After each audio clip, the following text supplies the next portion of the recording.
Fernando, good afternoon. Thank you so much for taking time for joining me today, and welcome to the All Around Adventure podcast. Thanks for having me, Josh, man. It's good seeing you. Good seeing you, bud. Yeah, likewise. And I tell you, I feel like I'm still trying to come down from the cloud that I've been sitting on ever since we visited Antarctica, which is, of course, where we both met. Just being there was just absolutely surreal. So I just kind of want to start off just how you feeling right now, because even though it's been like a little over a month since we came back, I still feel like it's still very much a part of us. Oh, 100%. So I literally will see different friends, or like if I played football today, and then it literally comes out, oh, so how was Antarctica? Because I haven't seen them yet, or like football when I played on Friday, or just people haven't seen them. It's like, how's Antarctica? And I keep saying the exact same start of, it's the best place in the world. Like, there's nothing like it out there. It's so hard to describe in words, and even the pictures just don't do it justice. So when I'm describing them, showing the videos and the photos, I'm like a little kid at Christmas. Like, look at this. And it just, I wish it would be able to just give them like a piece of it. But yeah, until they go there themselves, and people see it themselves, they're never going to realize just how incredible that place is. So, what was it that kind of led you to that point? Because as I recall, Antarctica was your seventh continent that you've been to. So, you've been kind of like on the go for quite some time, seeing different parts of the world. So, if we can go back here a little bit, just kind of sort of what set you down that path to, go out, travel, see the world. Where did that interest initially come from? So, it was one of my ex-girlfriends, still friends with now. She brought me this book, 101 Things to Do Before You Die, which is like all sort of crazy adventures and stuff that I needed to get on with. But we decided to go on quite a few holidays ourselves, and it gave me a little bit of a taste for it. And when we went our separate ways, I decided I still wanted to travel, even though I was by myself. I was like, so that people do traveling by themselves, I can do it. So I went to Thailand, my first ever solo trip, and just fell in love with the whole process of going to hostels and meeting new people and experiencing cultures and history and just exploring, doing things in my own time. So I suppose when you go with other people, you have to do a little bit of compromising, and it's more that freedom of, this is what I want to do, this is what I'm going to do, and just go along with it. And I just fell in love with it. And as I was going through that, going back to that book, 101 Things to Do Before You Die, one of them was it was either every country or every continent. And I thought, don't get me wrong, every country would be ideal, but realistically, for the time being, I'm going to concentrate on continents and then concentrate on countries after. And then I was on 5 for a long time, and I needed to get South Antarctica in. And my situation is very ideal right now, being single, being back at home, being a firefighter, having enough savings. It just gave me the flexibility to say, you know what, this is the right time. I'm going to do it, go for it. And yeah, I booked it, and yeah, I'm so glad I did. It was a dream come true. And I keep saying to everyone, which is a crazy thing, so 0.1% of the world have visited Antarctica. And then even less of that, I've done all 7 continents. So it's like such an elite kind of group. And I'm so proud that I've finally got myself to that point, which is, it's just an incredible experience. So Antarctica is probably one of the most vast, untouched wildernesses in the entire world. And I found it just so incredible that we saw more penguins than we did people over the week that we were down there. It's just that's just mind-boggling to think about. Yeah. Now, would you say that throughout your tenure as a traveler, was nature kind of like a big focal point that you sought out, or did you kind of like mix like cities and culture with nature quite a bit? Just kind of tell us about like what your travel style has been like along the way. I mean, because I've done most of Europe now, hopefully should be fitting, apart from Russia and Belarus, which would be a bit harder to get to, but I should be able to complete the rest of Europe by this year. A lot of them are city breaks. Obviously, you do go up sort of beautiful mountains and see some beautiful beaches and beautiful cities, especially like the architecture. I love old history. So there have been some places where incredible places to see, like old ruins and whatnot.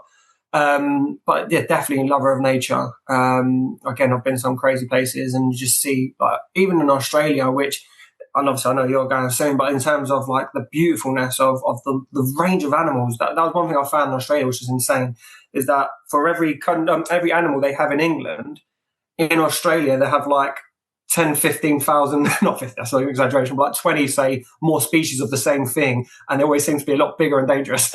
But it just seems like there's so many different species of each different thousands of animals out there. So it's just, you're literally surrounded by beautiful wildlife.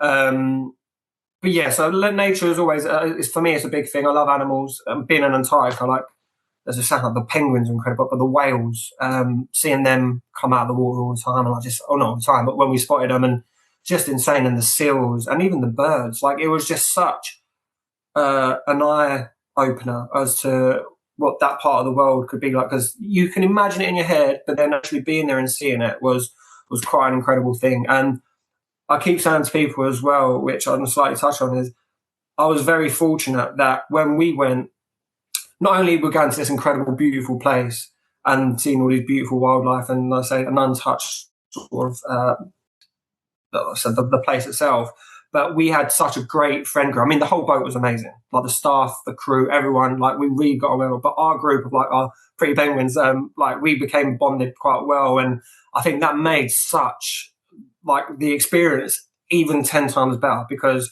we had that bond that we can all just hang around together, take photos, joke about, have a laugh, win the quiz, and it just became added. That experience just made it so much more unique, which I was so grateful for. And yeah, like it's traveling is such a big passion of mine, amongst other stuff. But yeah, being there with you guys, it was totally one of the best experiences of my life.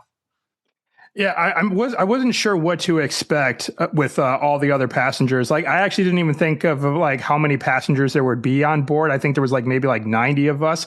But what I found very interesting was that out of like the 90 or so passengers that were on board, we came from we represented 5 different continents and like over 21 like different countries as well too. And sometimes, and I was actually joking about this with Tim and Lauren when they were on the podcast, is that you would think with a group of that size, you would have at least like one troublemaker amongst that group, but that didn't turn out to be the case at all. Everyone was super cool, and irregardless of like where we all came from, our different backgrounds or upbringings or cultures that we hail from, you know, we were all brought together through this one objective, and that was to go see one of the most like amazing continents like on the planet. And yeah, it just does create like that very strong bond, doesn't it? Having that shared experience. And also I'd say the shared challenges too, because I think going through the Drake Passage kind of roughed a lot of us up in many ways too. So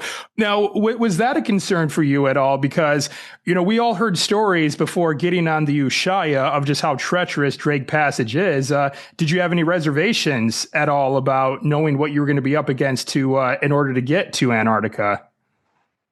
I did no research on the Drake's Passage whatsoever, because I didn't want to freak myself out, because I've got no issues with boats, and I've never been seasick, and thankfully I weren't seasick, and I handled it quite well when I was there. But I'd heard people say, "Oh, Drake Passage is bad." I was like, "Oh no, I didn't want to look at it. Don't even want to think about it. Don't want to look at it. Like, I'll just do it." And then on the day of getting on the boat, my sister sent me the video of just how bad Drake's Passage could be, and I was like, "Oh, thanks." And yeah, I mean, it was crazy, but I loved it. I'm like, my crazy head. I was like, oh, this is amazing. Like, I loved it. Like the sort of waking up at 4. I couldn't sleep the first night, like most of us. I don't think anyone slept. But I literally at 4:00, I went upstairs to the deck and was just filming of like the boat going from one side to the other. And I was like, this is absolute nuts. And you can hear like everything smashing and stuff in the kitchens and whatnot. I was like, this is crazy. And then I think when we all come up for breakfast, that was hilarious. Like, I've never seen anything like it. We're all sitting trying to have breakfast, and all the things slide off the tables, like the mats and the knives and forks and everything, and the staff, bless them, like working their hardest to try and put the stuff back on. Like, and then it's normally a buffet of the food we would have, and obviously they were serving us one by one, and I just thought, this is absolutely insane. It was just such a crazy experience. And then the crab walk of everyone of going like from side to side, walking along the boat. It was Drake's Passage, and people don't tell you, like we didn't realise as well, I suppose, that it started from 12:00 that night, that first night we got on the boat, and lasted for almost about 48 hours of non-stop sideways movement. It was crazy, but worth it. I mean, we got to the beautifulest place in the world, so it was worth it. However, if you're seasick, I can imagine that is a bad one for some people. Obviously, Brent, the guy that was with us, he didn't leave his room for 2 days, bless him. And like, there's other people as well on board who just couldn't get out of their bed. And I feel for them because that must have been horrific. Thankfully, I didn't get affected, but I can imagine if you had been affected that bad, that it could mess up your your start of your trip and end of the trip on the way back. Yeah, I do remember waking up in the middle of the night after we had initially set sail from Ushuaia, and I think I was awoken because I heard like a loud crash. Like someone did not listen to the departure briefing and didn't secure their stuff. Probably left a bunch of stuff on like the desk or on top of the dresser or whatever. And then I just heard like, yeah, there was a loud crash in another room because all this stuff just spilled like right over, and no showers during that time either, because you are going to be slipping and sliding all over that shower as well. But yeah, but we ultimately did make it. I risked the shower in the Drake's Passage, and it wasn't fun. So why did I do this? Well done, sir. Well done there. But well, that was well done. Just silliness. Well, so what I wanted to ask you though is that yes, getting to Antarctica, it ultimately made like the whole couple of days over Drake Passage worth it. So really what I want to kind of get your perspective on here is just what was going through your mind when we actually did make landfall in Antarctica, because we actually kind of had a nice little surprise. We actually got a surprise landing that wasn't on our initial itinerary. And so I just remember myself just being in the Zodiac and then getting closer and closer and closer to land. You can already see all these penguins there waiting. So what was going through your mind getting closer to Yankee Harbor and ultimately making landfall in Antarctica? I did get emotional when I first touched the floor, like when I come off the Zodiac and touched the floor. I think it was just quite crazy. But then it even started before then, because I spotted a whale just off of Yankee Harbour, and I was like, wow! And I got like a second video footage of it, and I was like, oh my god, that's done! I've seen the penguins, I've seen whales, I'm happy. And then I was like, obviously, then getting onto the surprise Zodiac boat that we didn't know that we was going to do on that day. Obviously, it was like an additional one. Yeah, touching the ground was. Yeah, it felt so amazing, like achieving quite a unique life goal of being on foot with every single continent. It was very overwhelming. I remember just sort of embracing it, just filming, like sort of first of all I had to stand there for a bit, just embracing. I was like, we're here. We've actually touched land. We're here on Antarctica. And I think the smile didn't leave my face pretty much the whole trip, but it was just such an incredible achievement. Like I said, it was a life goal that I've had for so many years, and I was so excited for it, and it didn't disappoint. But then we had sort of various stages of it. So then going through, then touching the islands to then touching the mainland, like the actual mainland continent. I was like, yes, I've touched mainland continent. They told us like the day before, tomorrow is our big mainland, and we all got so excited. It's like, yes, we're going to mainland. And I think we kind of knew we was going to, but like, because it hadn't been answered, this is what we're going to do. It was a bit up in the air. It was all like, are we going to go on the mainland? And then obviously we had stuff like seeing the emperor penguin, which was incredible. Seeing like a lone emperor penguin so uniquely there that it's not really meant to be there. There was like, is that real? It's like, no, it is.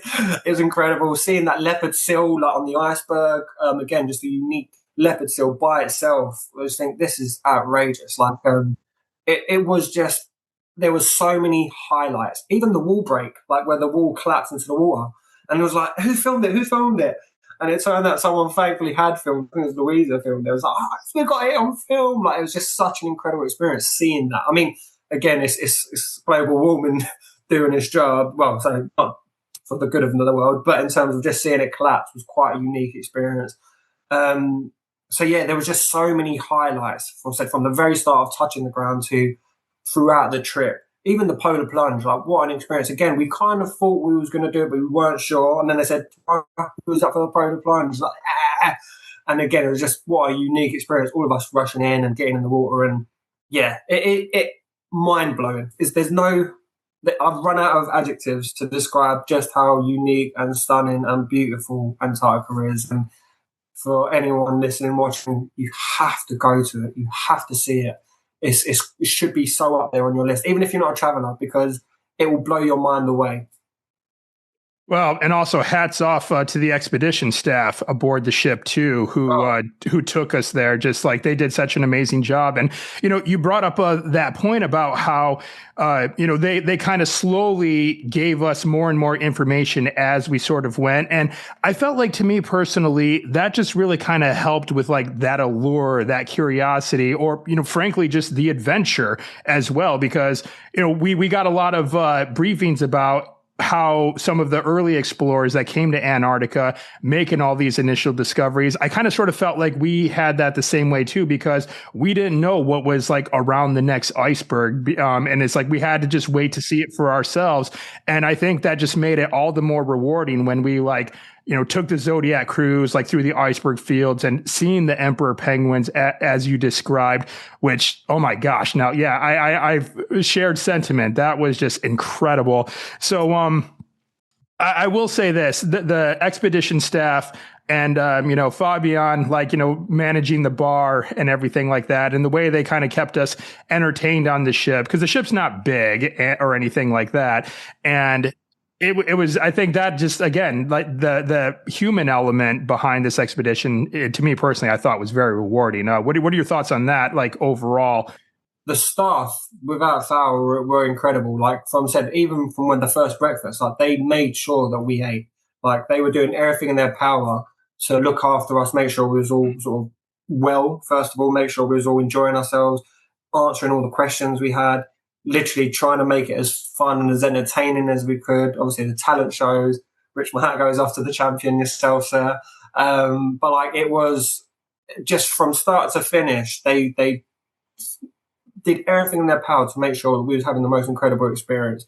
And it was so nice at the end, obviously, when they all come out, like the last day, and we was all clapping them and sort of getting to see them all. Some of them, obviously, we didn't see at all because they're in like the maintenance rooms and stuff. So it was nice to see that everyone who's actually involved looking out for us. Even sort of with the landing, so obviously they would go first. They would put out the path for us to make sure it's safe. Happy to take photos, happy to answer stuff. They were just incredible. Even like the packages, like the USB boat they gave us with all the stuff on, with all the packages and all the programs we did, all the lectures we did, all like the group photo and like the polar plunge photos. Like it was, they literally went out of their way from start to finish to make sure that we had the best time. And I can't praise them enough.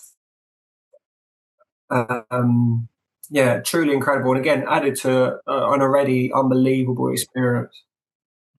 Yeah, and then one thing I really appreciate about them as well, and I certainly wasn't expecting this when we went there, but I mean, obviously there were like some pretty tight measures in place in order to, especially with like leave no trace once we went there, because we had to like step our muck boots through like the disinfectant water and before we got on the Zodiacs, and then when we actually did make landfall, no kneeling in the on the ground, no sitting on the ground, no setting any of your gear on the ground too, no using the bathroom, no stepping behind a rock, to use the bathroom or anything like that, and the staff did a very good job of preserving the pureness of Antarctica while at the same time not being so overbearing, if that makes sense, because you can just see it that they were just passionate about this place and that they really cared for it. And I think in turn we all really kind of come to care for the place as well. At least that's certainly how I felt.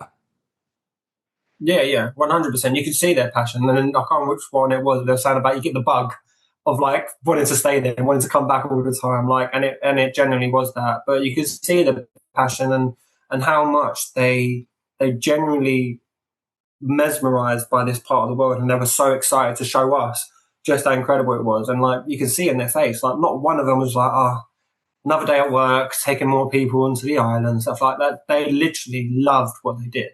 And again, it's quite a unique experience. But to keep that enthusiasm and that passion was definitely portrayed, because we all got to see just how important it was to each and every one of them. Like there weren't any one of them that I could say who were like, oh, so bored of this now. Like they even like say the cleaners, like the cleaners that came around, like they were like, this is amazing. And then they came with us on like the polar plunge and stuff like that, because they're saying they won't do, and they have one. I think they could come on to land like one day. Like what an incredible job. But they were all just so friendly. Like I said, it added incredibly to the experience. They made sure that we were looked after. I take my tea bags with me wherever I go, like my English tea bags. And like I remember, like even on the first couple of days through Drake's Passage, Fabian behind the bar was like keeping the milk in the fridge. Anytime I wanted it, cool, here you go, here's some milk. Here you go, here's some milk. Like there was no like, it was just head and like they would just do everything for us. Like it was just so nice to have that experience on top of everything else. Like the whole trip was just absolutely insane.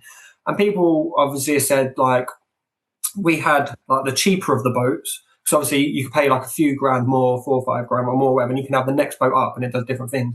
But I think it was so uniquely beautiful with ours that because it was a smaller boat, we was all spent more time together. So we had that relationship building, that bond building so much more because you're in a compact environment than what you would have with a bigger boat. And you got to know the staff more because they would join us. Like they said, they'll do the singing and stuff with us. But I remember like one of them playing guitar and we was all singing along together, and like it just added to that experience because we're all there together, enjoying it. Even going up to the bridge, and like they was all just so happy to have us up there, talking to us about it all, showing us all the like bits of equipment and whatnot. Like it just felt every day that they genuinely wanted to make sure we had the best time. Even the Fabian like waking us up every morning, like with the sort of, I can't remember what it was. No, was it Fabian? One of them woke us up now. Martin. And, I was in Martin. Martin did it. So yeah, Martin did it.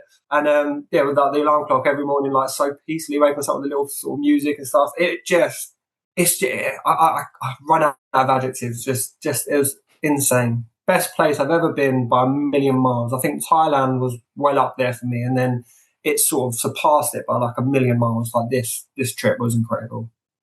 Well, you make an interesting point saying that there are other options to sail to Antarctica. And I think I've heard about like some of the other ships that go there. They're a lot bigger. They're a lot more robust. They're more luxurious. And I think they actually have like mechanisms as a part of the ships that actually balance out and even out the ship while going through Drake's Passage. So that way the passengers feel less sway and everything like that. So yeah, you can definitely do it luxury, but I don't know, man. I feel like the way we did it was with like the smaller ship, the more tighter knit community that we formed as a result. But it just felt to me more authentic because, I mean, again, going back to like the early explorers that made it to Antarctica, they had like wooden ships and everything like that, and they didn't have the luxury of like motion sickness medication or anything like that. So I feel like we kind of felt it in sort of like a way that the earlier explorers like kind of felt it too. It's like almost kind of like sort of preserving that more early days of exploration, if you will. Because so to me, yeah, I think that was one of the things about being on a smaller boat was that it was more of an authentic experience for me. Oh yeah, 100%. And like I said, I truly appreciated. Like I said, we could have spent more money and gone on a bigger boat or whatever, but I really appreciated how it was all brought together because there's only a couple of spaces that you, apart from if you're in your room, but a couple of spaces where you can actually sit down and you're normally around people, so you get to speak to more people. You get to find out. I mean, the amount of interesting. I mean, it was all interesting people on the boat, but like just finding out about all these individuals and how everyone's got these different lives and these different stories about how they come on the boat and how they've all got different like goals and stuff like that, and learning about it was mind blowing because say on a bigger boat you're probably more spread out, you don't see people as much, and I feel like obviously as well, even doing like the landings from the Zodiacs, I think it was a lot easier to organise with a smaller boat than obviously with a bigger boat and doing the Zodiacs. I think they don't do as many, so it was, again, you get more experiences by doing that. Although I think there's like some certain excursions we didn't do on our boat, they might have done on theirs. But I mean, the trip was beyond real. So I was so for anyone, that was the perfect ideal situation being on that smaller boat for me. I loved every minute of it, So as you've mentioned, including the passage. yes, of course. One of the things you mentioned is that Antarctica, just as incredible as it was, it's kind of set the bar maybe a little bit high for you. And I know you've kind of done a little bit more traveling since returning from Antarctica, Yeah. but I think one of the things that was on a lot of our minds was, how do we top this? Because, we went to like one of the most pristine wildernesses in the entire world, a place that, like you mentioned early on, that very few people will ever go to. And so I guess what's next for you? I mean, where do you think you would want to see yourself going to the world next? Because, I mean, there's so much left to see still. So what are your thoughts? I mean, where do you see yourself going from here? So I literally came back from Antarctica and booked 10 holidays.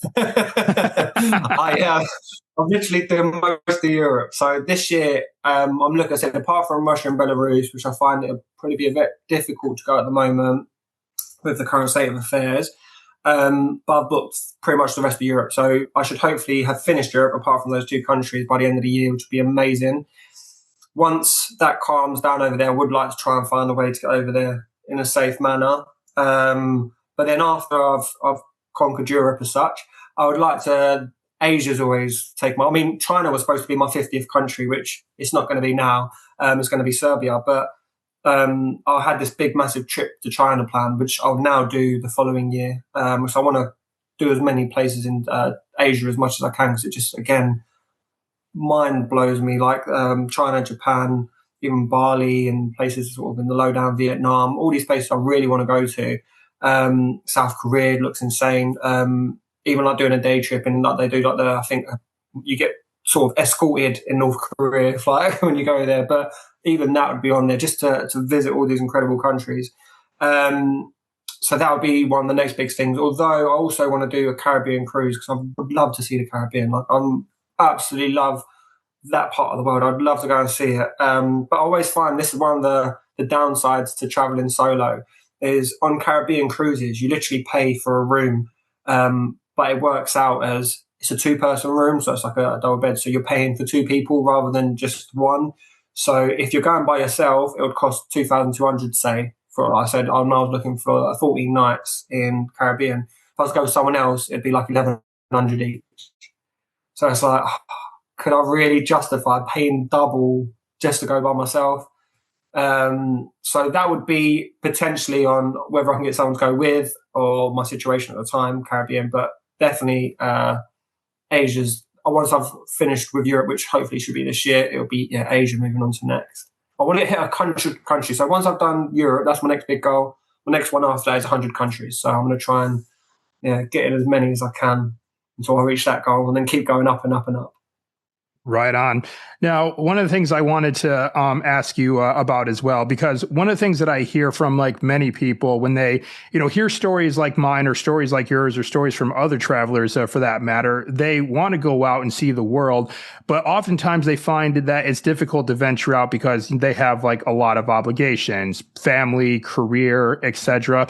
And I know you have very many obligations yourself. You're a father, like you said, you're a firefighter, so you have obligations to your team, your community, and everything like that. So how have you kind of been able to sort of, I guess for lack of better terms, balance that side of your life with this adventurous side of your life as well to be able to go out and see the world in the way that you have been? I live in a very unique situation to myself that allows me to do all this, and I'm so grateful for it.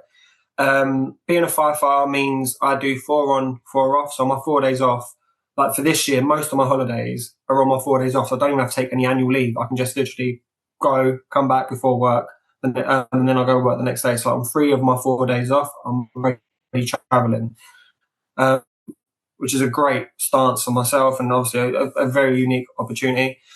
Being single and being back at my mum's right now, like that again is a unique opportunity because I pay rent obviously here, but it's nowhere near to paying a mortgage or nowhere near to paying to even sort of when I was living in my own place. Like those rent in prices are ridiculous. So again, another unique situation. My daughter is 17.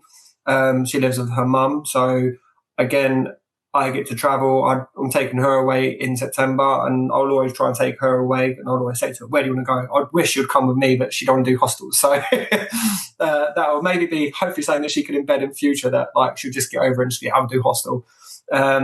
But again, because she lives with her mum, again, it's a unique situation for myself. So I can go away and do these things. Also, I'm an author, so my writing, I can take that away with me. So when I go on holiday, sometimes I'll take my laptop or I'll write stuff on my phone, or I'll take a notepad and write books. So I can take stuff like that with me. And I get that not everyone has these situations similar to myself where they can go ahead and do all this stuff. Like I said, they have the family matters or work that they can't get enough leave for, or whatever the case might be. So I fully appreciate it. But one thing that always tends to stick with me is I don't want to wait till I'm retired to be able to see the world, where I might not be able to do as much as I'm doing now. I might not be able to be as mobile as I am now, or have as much energy, or be as adventurous as I am now. Like, I have ADHD, so it's like I just want to do this, that, and the other. As I'm older, I might want to still do this, that, and the other, but my body's telling me no. So whilst I can, and whilst I'm in the age where I can do all this incredible stuff, I am seriously just going for it, and it makes me happy. Like, it's a massive passion of mine, seeing the world, learning cultures, learning history, trying out food, seeing how the rest of the world lives. Like, that is a massive passion. So I do whatever I can in my power to make sure that happens. Whether it's looking, okay, when can I book the next flight for? When can I do this? When can I do that? But again, I appreciate it. It's not, first of all, not everyone enjoys traveling. I know quite a few people are like, oh no, I just like going to the same place in Spain and just going by the beach. And that's absolutely understandable, because everyone has different things that make them happy and things that they enjoy.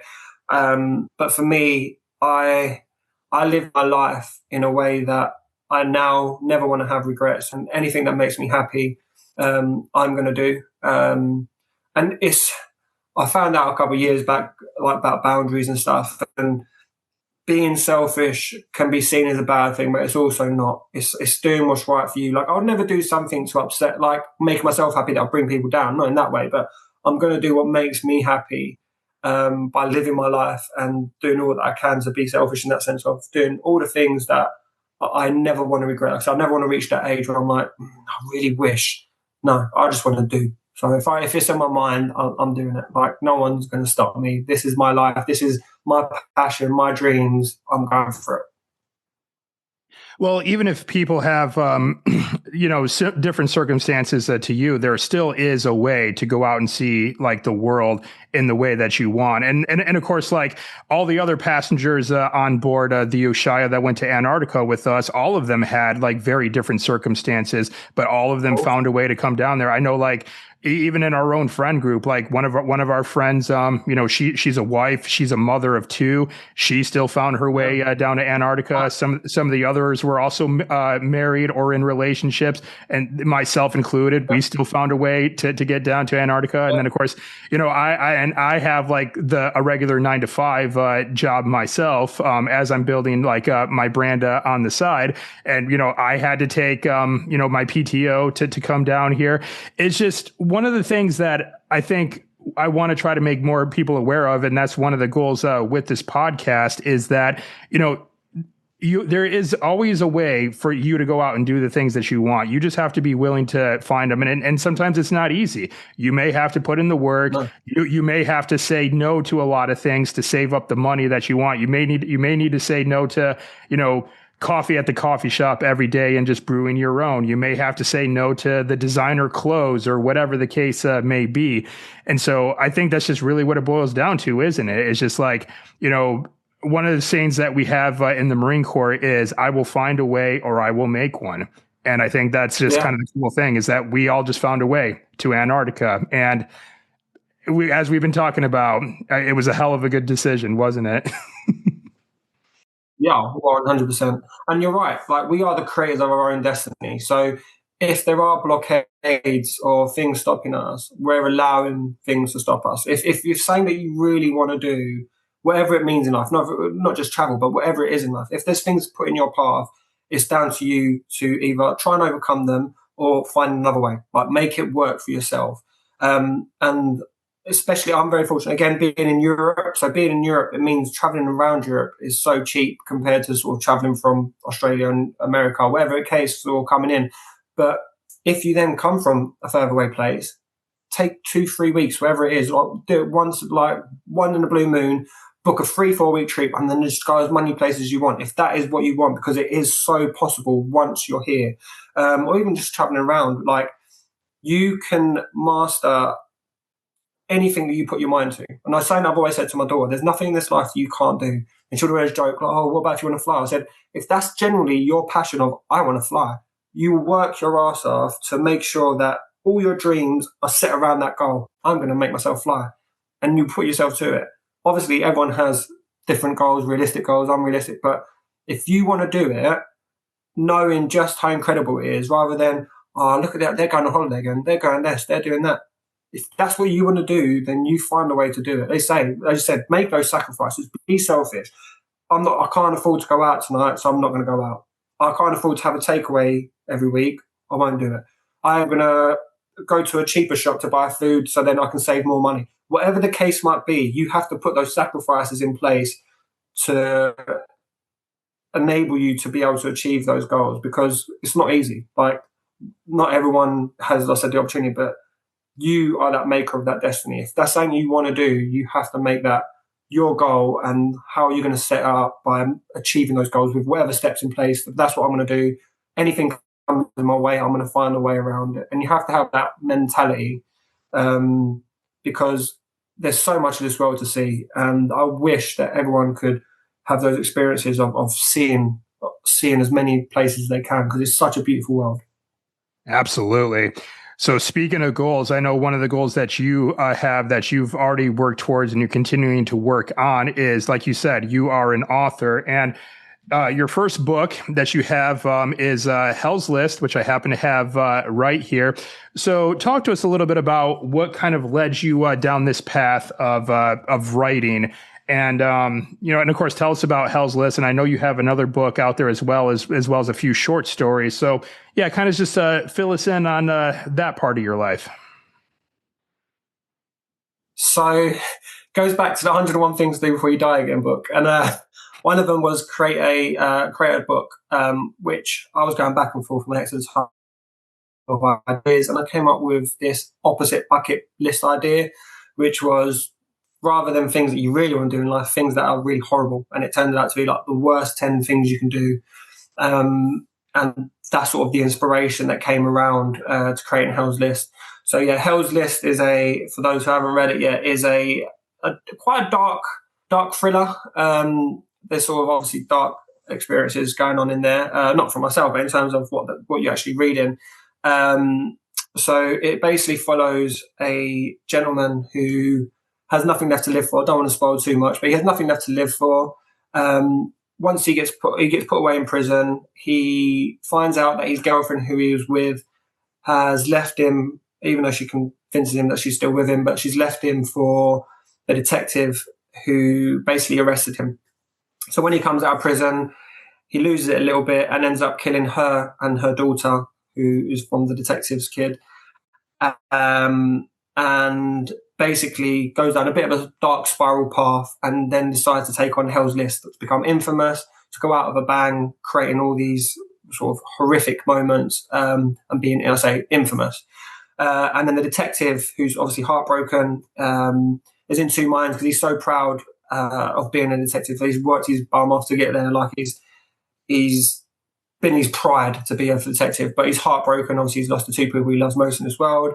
So he wants to hunt down the villain. This is Tommy Black. He wants to hunt him down, but he don't know whether he's going to kill him, which could jeopardize him being a detective, or whether he just wants to stop him. But he's sort of torn between, like a battle of conscience, and it's a bit of the cat and mouse chase. And at the same time, the guy going through it, he is going through the list, and some of the things are very horrific, and it's stuff that he's never considered ever doing. So it's again battle of conscience. What am I doing? How am I doing this? Like, this isn't me. But then I'm too far gone. I need to continue. I need to continue what I'm doing, because if not, my life is pointless.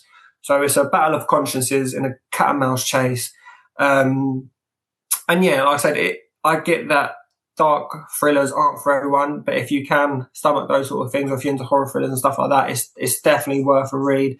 I've got, yeah, as you said, I've got another book out there called Through Hell, which is a zombie apocalypse book set in London, and it follows a guy who's immune to the virus, with big government conspiracies, and basically he's been sought after by the government and a hired team, where he's immune to this virus, and he goes through personal losses and meets new people along the way to sort of build up his confidence and trying to get to his end goal.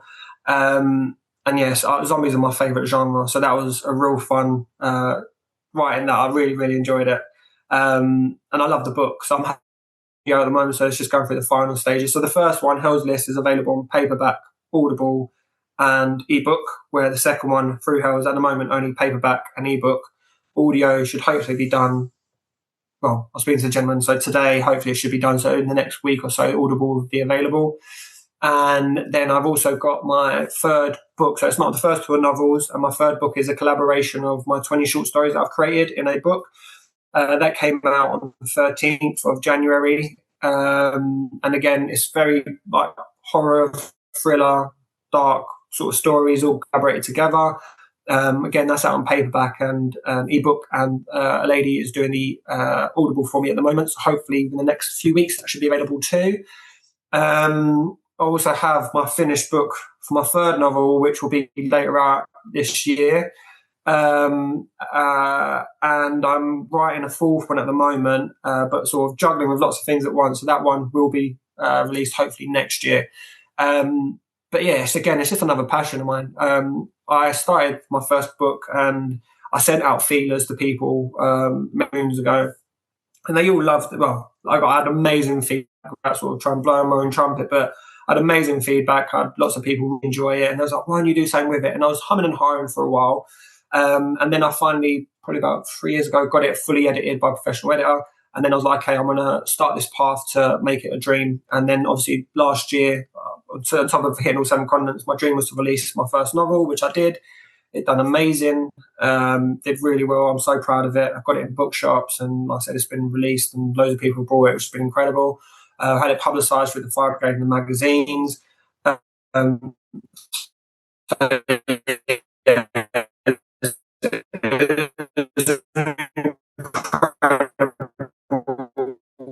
Achievement. So yeah, I'm super proud. It's just been like, for me, like I said to you earlier, I love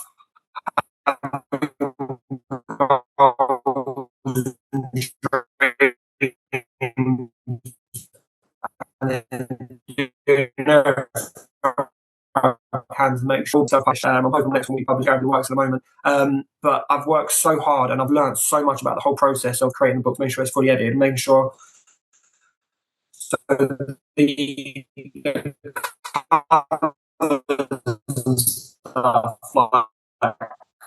I created them through that to do the Audible for books like that. Again, a whole new process I'm going through that. Getting reviewers, learning how to do TikTok. I've never used in my life, and I'd go to my niece like, "Help me! I don't know what I'm doing here." So she then helped me promote stuff on TikTok, and then I started creating my videos, and now I do it all by myself. But again, there's a learning process because TikTok was something I've never used, but now I'm like, "Oh, brilliant! I can get it pushed out." My last video had like 6,200 views or something like that. So it's like putting it out there to the world of my work, which again, I've spent a bit of money, but I'm making money back. And even if I didn't make thousands of thousands or millions and millions, like, it's such an incredible passion of mine that I can come out of all these amazing stories and ideas, and seeing people's reactions, like the amount of love and feedback I receive from people reading my material, and like, it makes it even more worth it. Like, I'll do it without that, but it makes it even more worth it knowing that I'm making people happy with the things that I'm actually coming up with. So yeah, it's just like that. Yeah, I absolutely love. What would you say to someone who wants to pursue their own creative journey, but maybe they're reluctant to do so because they're worried about how they may be perceived? Because, of course, we are going to have people who are going to enjoy what it is that we put out there, whether it's, a book in your case, a podcast in my case, or maybe someone wants to get into like, I don't know, blogging or YouTubing or whatever the case may be. but they also may be concerned that they're going to get like some pushback. Someone's not going to like what they have to say. They maybe might get some trolls or whatever the case may be. Do you have any like words of wisdom for someone to get started? Like if that's the type of, maybe thoughts that they may have going through their mind? Of course, yeah. So there's a few things. One would be, if like I'll go back to it again, but like if it's something that you're very passionate about, then you have to make it a reality. If it's something that you know will bring you joy by doing whatever this thing might be, then do it. Whatever is in your way, you do. Whatever obstacles, whatever finances, wherever it is, you try and make separate targets and goals to get to that point where you want to be, because knowing that it's going to bring you happiness, which is so important in life, is optimum. Like you need to go for that. Second, and it sounds a bit harsh, but also a great way of dealing with things in life, is don't give a shit about what other people think. At the end of the day, you know that you enjoy it. You know that you want to do this. Who cares whether someone don't like it? Who cares? I mean, don't get me wrong. If you're being offensive, then I get that. But in terms of if it's just that, this is boring, that's on them. Like they don't have to like. You don't have to get approval from the whole world, because there's going to be people who have different hobbies, different enjoyments, different things that they like doing. So you can't please everyone in any aspect of life. You can't please everyone. So if people will come at you and say, why are you doing that? That's on them. That's their insecurities, or that's their particular thing that they do or don't enjoy. That's on them. If it makes you happy, it's irrelevant what people think. It's about getting that enjoyment of whatever the artistic thing you're doing, or not even just artistic, but anything in life.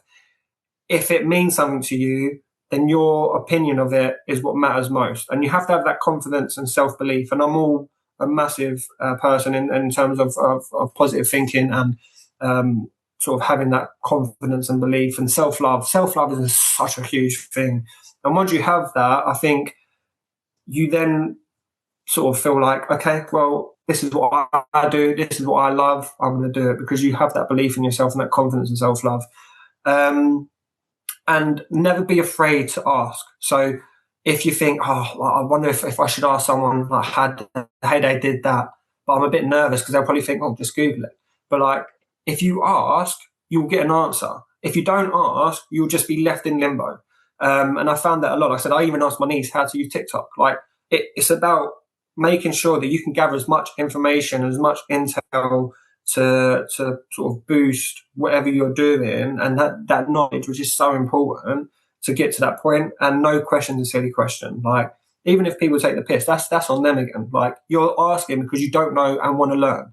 So important in life. Like not just in this, but in every aspect. If you want to know something, ask. There's nothing wrong with asking. So yeah, get all the information you need from other people who are doing whatever it is. So like for me, when it's like comes to writing, I've asked so many authors and I've asked so many people who have been sort of publishing, and throughout my career, I've had to do so much research. So research was a massive one for me. So in all my books, I try to make it as accurate as possible. So my search history must be awful, but in terms of like what I'm actually searching, whether it's like bullets or like deaths or whatever like the thing is, to make sure that what I'm writing is as accurate as possible.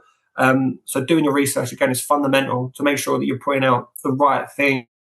Like that because that don't make sense or that's not right. So even if you have your work right, that's another good basis to set up, because you know, okay, well, I've done the research. I know that that's actually factual. So again, it helps build up that sort of, your own database, your own sort of broad understanding of everything.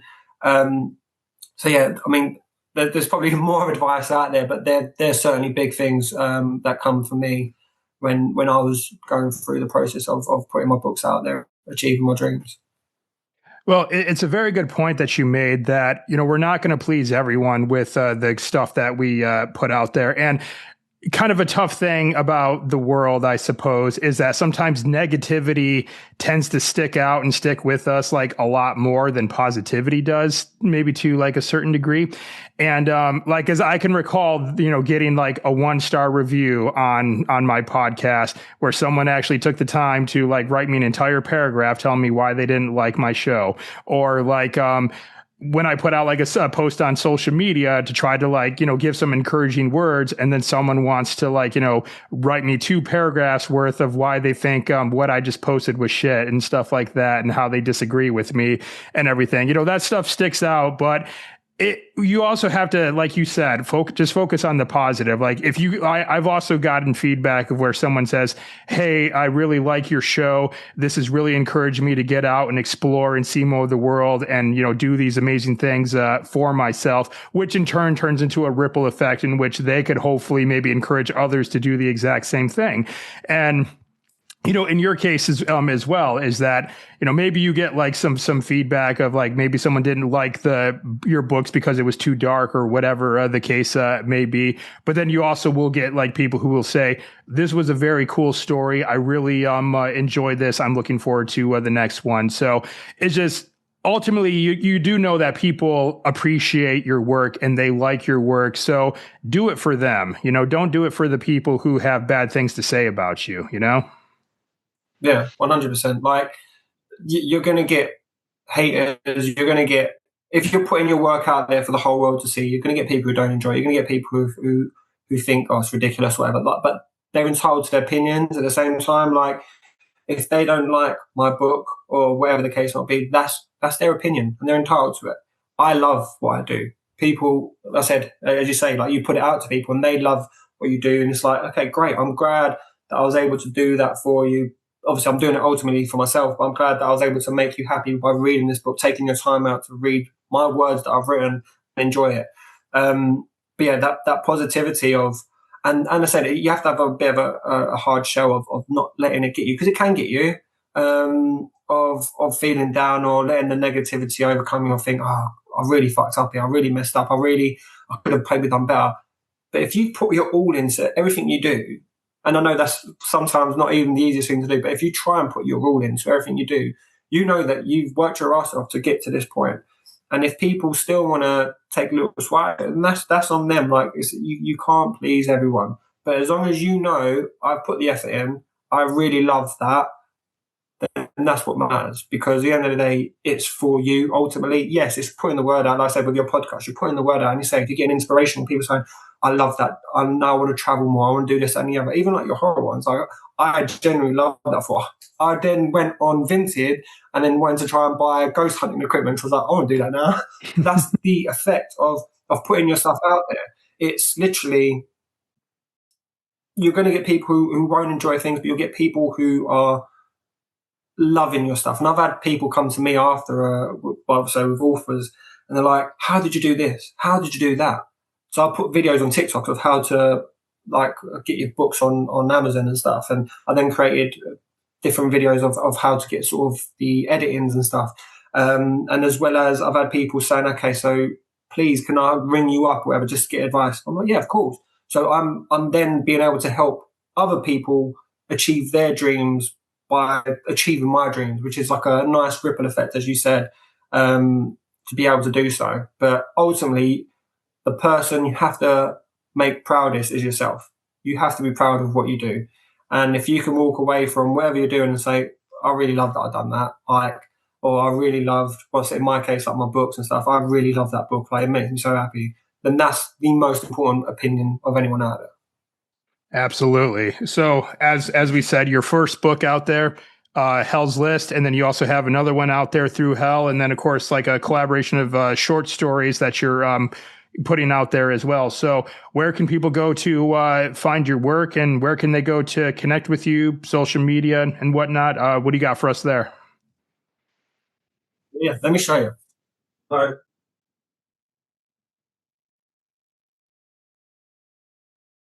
So these are my 3 novels. So we've got obviously Hell's List, which we've shown already. We've got Through Hell, and then we've got Hell's Collection short stories. So they're all available in paperback. They're available on ebook, and I said the first one at the moment is on Audible. So you can go on Amazon, Kindle, to purchase the books. And yeah, so the Through Hell will be available very shortly on Audible, as well as Hell's Collection short stories. That'll be available very soon. So yeah, please look out for them on Audible as well. And they're available on iTunes, I believe, as well. There's one of the other packages that come with it. But it's mainly through Amazon. So if you search up j.gomez, you'll come up with all my material. And again, so this was another thing. I was speaking to someone the other day, and I was saying, "Oh yeah, like this is how you find the books on Amazon." And I was like, "Oh, you haven't got an author picture?" I was like, "Oh, I didn't know how to do this." And then I had to Google, "How do you put an author picture up on this?" And then not on my books, obviously, but on the profile on Amazon. So I've now got an author picture, which I need to do a bio for as well. So again, you're constantly learning. But yes, I'm available on Instagram. So either on my personal one, which is JGD England, or j.gomez_books. And yeah, so I'm available on TikTok as well. I was on the JGD England, which posts a lot of my videos of what I then put out on the social media anyway.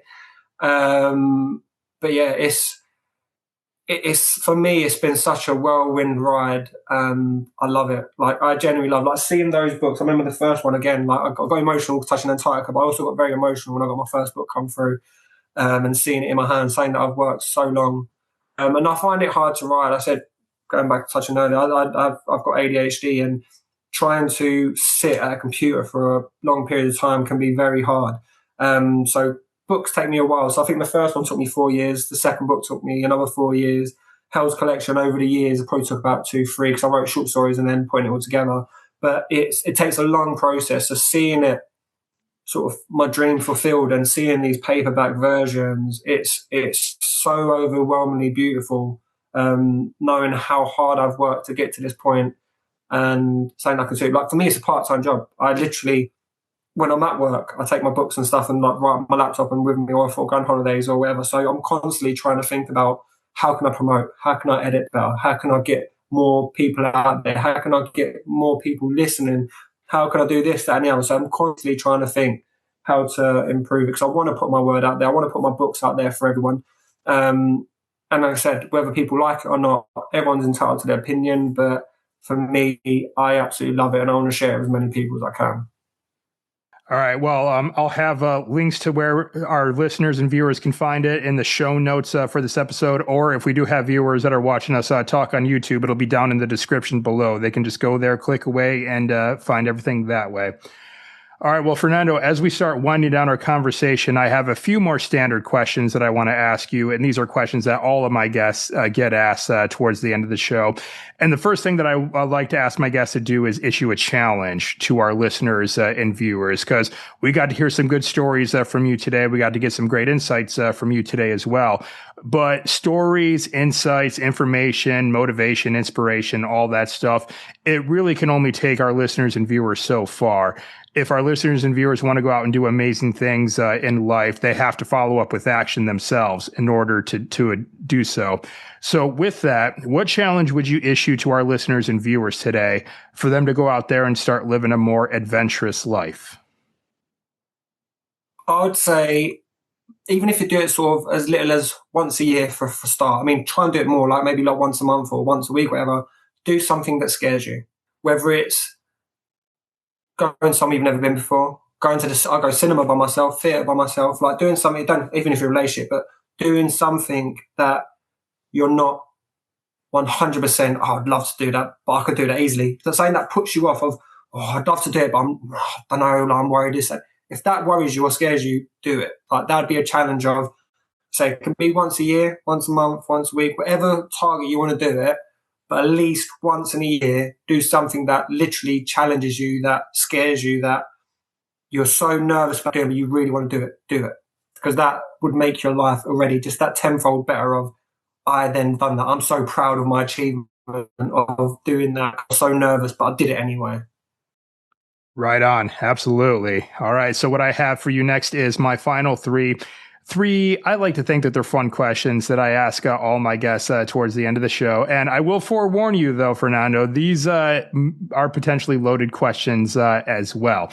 So with that, the first question is, and I think we kind of already answered it throughout this conversation, but it is, what is your favorite place that you've been to so far? England. Antarctica by billion miles. Like nothing comes close to it. It's the most beautiful, stunning, exotic, well, I say exotic, but like just extravagant, just unreal place. Like until you do it, like I said, waking up at 6 a.m. and seeing it around you, it's so hard to put into words, and the photos I've put out there like just will never do it justice. If you want to see just how beautiful this world can be, you need to go there, because it is by far the most insane place. As you know, like, it is just, we had such an amazing time. We sure did. All right. So, next question. What is one thing on your bucket list that you have yet to do? So yeah, I think it's just traveling. Like, in Europe, once I've conquered Europe, then moving on to 100 countries. I mean, there's other sort of aspirational things in life. Like, I would love my books to be, oh, my next book would hopefully be published. So that's going to be published over in the future. And then I would love to make TV shows and films from my work. I've had a lot of people say, I could see that happening in a film, TV show. I'm like, that would be my top goal. So everything I'm doing right now is eventually leading to having, whether it be a Netflix TV show or a Netflix film, like a film put out there, whatever. That would be my all-time goal, and saying that I'm working so hard now to achieve it at some point in the future. All right. Right on. And the last of these three questions, and this is a two-parter. What is your favorite animal, and have you seen this animal in the wild? Yes and yes. So my favourite animal, I think, was talking around, but this, I don't know if he was in that point, on the boat. But my favourite animal is a jellyfish. It's such a weird one, I know, but I just find them the most mesmerising, beautiful, stunning animals. Like when they float around, especially like a Medusa jellyfish. And I mean, I love them anyway. Like when I was took my daughter to sort of aquariums and stuff as a kid, I'd always struggle with the jellyfish. I know, we want to look at the jellyfish. It just mesmerises me. But then, sort of even more so, after seeing the film Seven by Will Smith, £7. I think it is. And he has a jellyfish. I'm not going to again put spoilers out there for people who haven't seen it, but he has a jellyfish in his room, and it just, again, it's just such a beautiful. And I was like, that's what I want. Like when I have a big, massive place, I want a big, long tube tank with like Medusa jelly, or just a beautiful jellyfish in there. And I have swam with them. In some parts in Spain, I've swam with them, and I had to run straight back out because I know they're a bit stingy ones. And then when I was in Australia doing the Great Barrier Reef, so we've done scuba diving in the Great Barrier Reef, and then we did some snorkeling, and we were surrounded by thousands of these pink jellyfish, and they were so beautiful. And I've got pictures of them as well. And thankfully, they weren't stinging ones. Although they said they weren't stinging ones, one guy got stung by a jellyfish, but it turns out there was another one hidden amongst them, like a stinging one amongst them. But being surrounded by them, like, just, I was mesmerised. Like, they are so therapeutic and so beautiful to look at. Yeah, I could just sit and stare at them all day. Fascinating animals. Well, that's definitely a first to come up on the podcast. No one else has said jellyfish as an answer to this question, but I do agree with you. They are like quite unique when you like look at them, just these translucent creatures, and there's really no other creature like a jellyfish. I mean, the oceans are so vast, full of so many different creatures, but not one of them is like the jellyfish at all. It's its own thing. It's like a jellyfish is a jellyfish. Yeah. There's nothing that compares. So there's like a jellyfish. It's like the immortal jellyfish that basically it can live forever. It can only die if it obviously gets eaten or if it gets ill. But its cells constantly regenerate, so it could just live forever and ever as its cells regenerate. Like, that is mind-blowing. And actually, an immortal animal because of its cells regeneration, like that, it's insane. Yeah, just mind-blowing. All right, right on. And well, Fernando, that's it. That's all the questions that I have for you today. But before we wrap this up here, let's just recap one more time where our listeners and viewers can go to pick up your books, where they can go to connect with you. So again, websites, social media handles, what do you got for us? So my books are available on Amazon, on Kindle, on Audible. My TikTok and my main Instagram is JGD England, so Juliet Golf Delta England. I have my books Instagram as well, which is j.gomez_books. So yeah, please follow, like, read my stuff, listen to my stuff. There's depending on what media you like, it's out there for you, whether it's paperback, Kindle, or Audible. And yeah, available on Facebook as well under my name. But yeah, it's literally my work's out there for everyone to see, listen, and hear. All right. And like I said, I'll have links to everything in the show notes for this episode, or it'll be down in the description below if we have viewers watching us talk on YouTube. All right. Well, Fernando, I want to thank you very much for taking the time for joining me today. I know we had a little bit of a time difference that we had to compensate with here to get you on, but I really appreciate you and just, how you're showing up in the world too. Obviously, just like, it was great to connect with you and everyone else aboard the Ushuaia. And so thanks so much for being here today and sharing your experiences from the frozen continent and all your other insights as well. It's been great to have you on. Thank you so much for having me. Really appreciate it. I've been really looking forward to it. So thank you so much. And I can't wait to see you in real life, hopefully at some point this year. If I get tickets to the World Cup, I'm coming over to see you. All right. Right on.